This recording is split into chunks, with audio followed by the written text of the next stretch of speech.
back to work na tayo. Passengers are making their way back to Manila after spending the holidays in the provinces.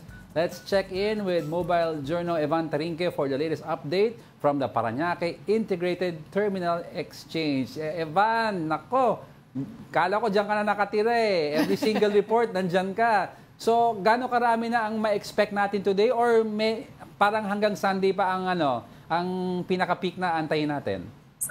Yes, Diego, no. And na-expect nga ng pamunuan ng PITX na actually simula bukas, no, hanggang January 6, talagang dadagsa yung mga pasahero pabalik at paluwas ng Metro Manila dito nga sa Parañaque Integrated Terminal Exchange. No? And as of this morning, nakikita naman natin, maluwag pa yung loob ng terminal, no? And almost nasa 44,000 na yung foot traffic. Pero konti pa yan. No? Actually, nakikita natin, pag inikot natin dito, no?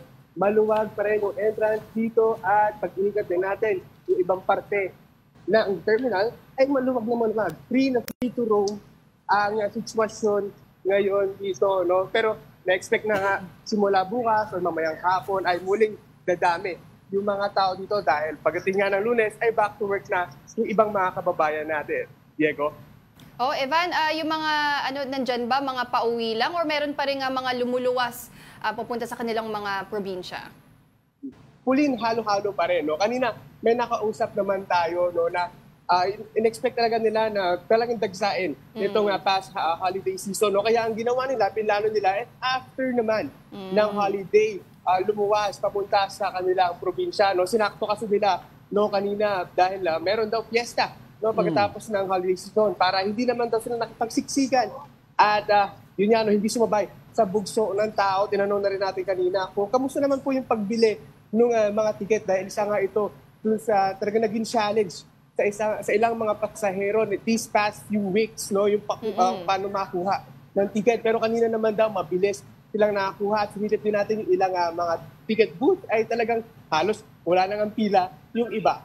Oo nga, Evan, last year, yun ang right word, no? You showed us yung area na gano'ng kadaming tao. Could you just pan your camera or your phone a little para at least ma-compare ng mga viewers yung nakita natin last year and now?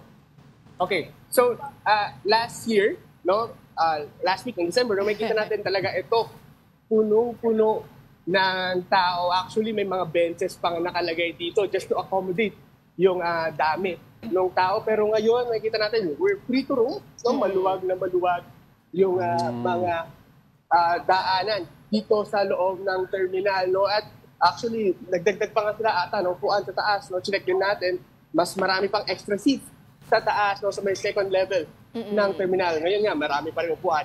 So ngayon, as of this morning, maluwag na maluwag pa rin. Ito nga, PITX. Oo, Evan, pero sa ngayon, maluwag pa nga dyan, pero baka sa mga paparating na araw, mas maging hectic yung situation, di ba? Kasi sabi nga ni Diego kanina, baka may nagbabakasyon pa, di ba? Next week pa talaga sila bumalik, so asahan natin dadami pa yung mga pasaherong dadaan dyan sa PITX. Pero doon nga sa mga may balak palang umuwi, ano ba yung mga reminders natin para sa mga pasahero, mga commuter, nitong pag-uwi nila after New Year?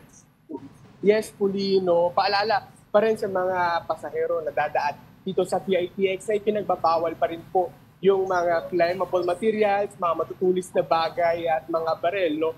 Simula December 20 nga hanggang January 1 ay umabot na sa 700 plus yung mga na-confiscate ng mga items. So talagang confiscate talaga nila itong mga items na ito at yun nga, no? Pinagbabawal at sinasabihan na huwag nang dalhin ito dahil hindi na makakasama sa biyahe ninyo yung mga bagay na yan, Pauline. Alright, maraming salamat para sa update na yan. That was mobile journalist Evan Tarinque reporting live from the Parañaque Integrated Terminal Exchange.